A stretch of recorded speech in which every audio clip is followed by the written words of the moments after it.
Update. My 26 female fiancé is convinced I have a crush on my friend's husband. Original post.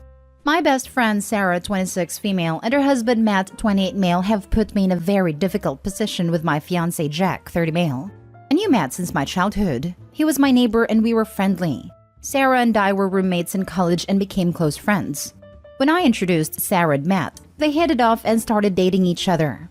I was happy to see two of my friends get together, but also annoyed that I became the third wheel, and I was often ignored or set aside because they were so into each other. By the time I graduated, Matt had completely dropped me as a friend. That saddened me, but I was still good friends with Sarah, so it was what it was. Sarah and I would frequently hang out, but I never talked with Matt other than the occasional polite hellos. Sarah would sometimes try to do couples dates with her and Matt would meet my dates. And I found that Matt had developed an unpleasant personality and would frequently be rude and condescending towards me. However, he's a very devoted and loving husband to Sarah, so for her sake, I ignored him. When my fiancé and I got engaged, we had no plans to do a party. Sarah was disappointed that we didn't throw an engagement party, so she organized a small get-together at her home to celebrate us. The party was nice, and as things were winding down, my fiancé and I went to thank Sarah and Matt for their sweet gesture before we took our leave. Matt was pretty tipsy by then, and out of nowhere he suddenly hugged me, and in front of my fiancé said that he was so glad that I was finally settling down, that he is relieved that now I'll be over the crush I had on him. I was shocked and told him that wasn't true. He just laughed and told Jack that I was always chasing him, and he had to work hard to keep me away. I dragged Sarah in and asked her to please fix this mess, and she was all like, "Oh, he's drunk. Ignore him," and says, "You know I always trust you. I know you wouldn't act on your crush." Jack was pretty angry by this point, and he walked out. I ran after him and tried explaining that this isn't true, but he told me he doesn't want to be anyone's second choice or their backup plan. Since that night, he isn't talking to me or returning my calls. I have talked to Sarah multiple times to clear things with Jack, but she's brushing me off. I don't understand why they believe this or why she'd stay friends with me if she thought I was into her husband. I was in her wedding party and did all the work because her sister, who was the maid of honor, was too busy. I have helped her through her pregnancy and have babysat her kids so many times. She never gave me any indication she thought this. And why would she want me close to her family if she believed this? I feel humiliated that these people think I was pining away for a jerk like Matt. I need help in convincing Jack that this isn't true. I am also mad at him for throwing away our relationship over what some drunken idiot said. I don't know what I'm going to do about my friendship with Sarah. Now for the top advice before reading the updates. Sarah thinks it's true too. She was confident in her relationship and didn't see it as an issue, but I'm pretty sure she thought it as well. That's why she's brushing you off, because she agrees with him. For Matt to mess up your relationship that relieves him of the responsibility of thinking you have a crush on him is irony of the highest level. He's a prick to say that in front of Jack. Point out to her that her husband messed up your relationship, and you expect them to do something about it or you're through with them. I have no idea how to heal this with Jack. He likely won't listen unless he comes to his senses when he comes down. The issue is whether he'll communicate with you at all. But if he does, go full guns to how ridiculous it is that you got them together and would have never done that if you were after him yourself. Meanwhile, drop all contact with Sarah and Matt. They're just messing with your life, and they sound pretty smug and nasty to me. It sounds to me like Sarah thought it first, and when she told Matt, he felt uncomfortable and that is why his behavior towards her changed all those years ago. And send a message to both Sarah and Matt saying how disappointed you are in them both, and that they have caused problems by saying something that isn't true. And then I'd screenshot it and send it to Jack. Then give him some space to process. Block Sarah and Matt. Good luck, OP. I think it's more what Sarah said that set Jack off. Friends usually know each other's secrets, so Sarah co-signing what Matt said holds more weight than if she had disagreed. Also, it's possible that Matt has made slick comments like this to Jack behind your back. Yes, I think this is right. I am trying to get Sarah to talk to Jack and deny this, but she's not doing that. I don't understand why she won't do this for me. Matt has probably lied to Sarah the same way he lied to Jack. Unless you can get Matt to confess, the best you can do is sit Sarah and Jack down. Make it clear you're committed to Jack, loyal to Sarah, and have zero feelings for Matt. Sarah and Matt are people you do not want in your life. If your fiancé is this insecure, I suggest you take a step back. Send him his ring and tell him that you will wait until he decides to believe the woman he claims to love. He also seems like a jerk by refusing to communicate. I do not see a great marriage if this is how he resolves conflict. I am quite desperate to not lose Jack, but I am also angry about his actions here. Don't care about Matt, but Sarah's lack of care is heartbreaking to me. First update. I talked to Sarah again and asked her first of all why she'd think I had a crush on Matt. She said that when I first introduced them, I had talked up Matt and gushed about him, and she took that as me being into him. I said I was fond of him since I've known him for a long time, but that doesn't mean I want to be with him. She said when they started dating, I was often upset about it. I said I wasn't upset about their dating. I was upset that she'd make plans with me and then leave me to be with him. And when we were all together, I didn't enjoy being the third wheel while they ignored me. That had nothing to do with wanting him and more to not liking being left out of my best friend. I asked her why she hadn't said anything before, and she explained that she could manage the situation. She had asked Matt to stop talking to me completely, and she engineered situations so there was little chance of us socializing with each other. I asked her now that I have explained that I never had a crush on Matt. Can you please talk to Jack and tell him? She said she didn't want to lie. This frustrated me immensely. She could ignore this imaginary crush for years and manipulate me, but won't talk to my fiancé to help my relationship. I told her I was done being her friend. Thinking back, I was always doing stuff for her and she used me but did little for me. Now for the second update. I wrote a long letter to Jack explaining the entire history of my relationship with Sarah and Matt with the recent screen caps. I asserted as best as I could that I had never pined after any guy, and I loved him and he was my only choice. After days of silence, Jack agreed to talk to me. We met and he said that he sees two ways of interpreting the situation. 1. Matt and Sarah are right and he doesn't want to be my second choice. 2. They are malicious people who are messing with me and that shows very poor judgment on my part that I'd have a best friend like this, and he doesn't want that quality in a life partner. Either possibility leads to the same conclusion, that he wants to call off the engagement. He reminded me that I had represented Sarah as one of the most important people in my life, that I'd jump up and help her all the time. I had once canceled plans with him to take care of her kid when the baby was sick. It had irked him, but he had seen it as me being caring and nice, but now he's seeing all that in a different light. I cried and begged him to not end our engagement, but he wanted a break for a while. I thought over what he said for a few days, and came to realize that he was right. I was a clingy friend and a doormat. I never even saw how much one-sided my friendship with Sarah was. I was a doormat with Jack too. I didn't want to get married or have kids this early but agreed to his timelines.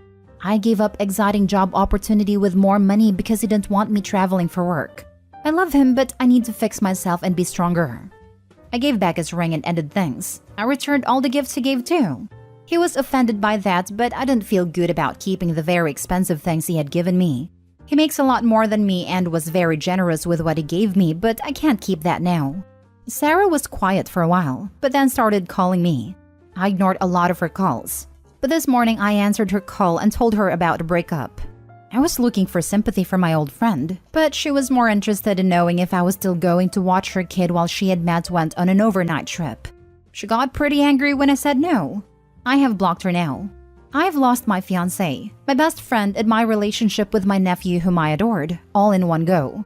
But still, I am thankful for the comments that showed this wasn't something I could fix, and helped me rip off the band-aid and walk away from this mess. Damn, Sarah's such an awful person.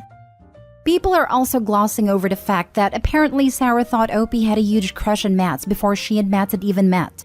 So from Sarah's point of view, her bestie gushes about some guy she's known for ages and has a crush on.